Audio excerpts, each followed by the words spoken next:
अस्सलाम वालेकुम गाइस, कैसे हैं आप सब लोग। उम्मीद करता हूँ आप सब लोग ठीक ठाक होंगे, खैरियत से होंगे। And welcome back to another video. तो गाइस आज मैं मौजूद हूँ अपने होम टाउन टोबा टेक सिंह के रेलवे स्टेशन पर, और आज मैं यहाँ पर फ्राइट एक्शन जो है उनको कैप्चर करूँगा। आज काफ़ी फ्राइट ट्रेन जो है वो टोबा टेक सिंह से गुजरने वाली हैं, तो इंशाल्लाह मैं उन सब को कैप्चर करूँगा। तो फ्राइट आपको ट्रेनें पता है जो कि सामान वगैरह लेके जाती हैं। इसमें कंटेनर ट्रेनें, कोयले की ट्रेनें और तेल ऑयल जो ले जाती हैं वो सब ट्रेनें शामिल हैं। और बहुत सी ट्रेनें जो हैं वो हमारी लाइन से टोबा टेक सिंह वाली साइड से गुजरती हैं, जो कि फैसलाबाद, लाहौर, रावलपिंडी, वज़ीराबाद की तरफ जाती हैं। तो इंशाल्लाह काफ़ी ज़्यादा हैं आज, और उन सब को इंशाल्लाह कैप्चर करेंगे। और उससे पहले भी मैंने जो किसी और जगह पर कैप्चर की हैं फ्राइट ट्रेन, उन सब को भी इंशाल्लाह साथ में ऐड अप करूँगा। तो अभी सबसे पहली ट्रेन जो यहाँ पर आ रही है वो है 28 डाउन शालीमार एक्सप्रेस, उसको कैप्चर करते हैं। और फिर उसके बाद जो है जितनी भी फ्राइट एक्शन है वो उन सब को इंशाल्लाह कैप्चर करेंगे, और बाकी जो हैं उनको भी साथ में ऐड करके एक जो है वो अच्छी वीडियो आज आपको देखने को मिलेगी। तो चलिए 28 डाउन शालीमार एक्सप्रेस पहुँचने वाली है, उसको कैप्चर करते हैं।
जी तो दोस्तों, उम्मीद करता हूँ आपको 28 डाउन शालीमार एक्सप्रेस का GU 409010 के साथ डिपार्चर पसंद आया होगा। तो वो तो अभी जा चुकी है, अभी इंशाल्लाह बाकी जो फ्राइट ट्रेनें हैं उसको इंशाल्लाह कैप्चर करते हैं साथ में। तो काफ़ी फ़्राइट ट्रेनें आज गुजरने वाली हैं, जिसमें ख्योड़ा स्पेशल है, उसके अलावा फैसलाबाद ड्राई पोर्ट कोल ट्रेन है, और डाउन में कुछ कंटेनर ट्रेन है साथ में। तो उन सब को जो है इंशाल्लाह कैप्चर करते हैं। और उसके अलावा जो मैंने एक दो और पहले कैप्चर किए हैं टोबा टेक सिंह और उसके अलावा किसी और रेलवे स्टेशन पर, वो भी इंशाल्लाह साथ में ऐड करूँगा। और आप जो है वीडियो को एंड तक लाजमी देखें।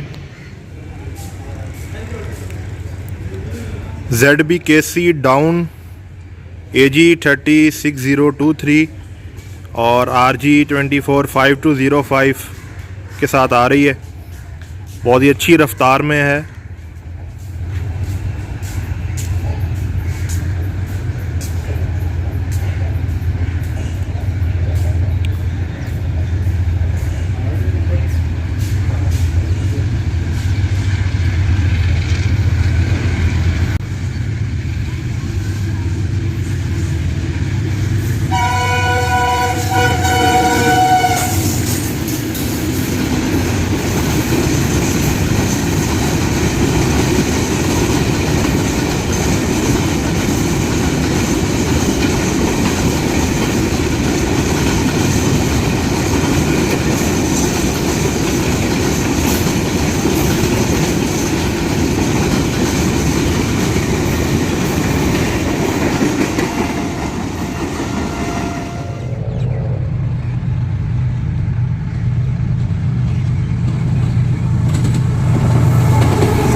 खेवड़ा स्पेशल ट्रेन AG30 6026 के साथ टोबा टेक्सिंग से थ्रू पास हो रही है।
ओए ओ परा हो साइड ते जा।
जी तो दोस्तों उम्मीद करता हूँ आपको आज की ये वीडियो पसंद आई होगी। तो काइंडली वीडियो को लाइक करें, शेयर करें और चैनल को सब्सक्राइब लाजमी कीजिएगा। मैं आपसे मिलूँगा बहुत जल्द एक और अच्छी वीडियो में। अपना बहुत सारा ख्याल रखिएगा। अल्लाह हाफिज़।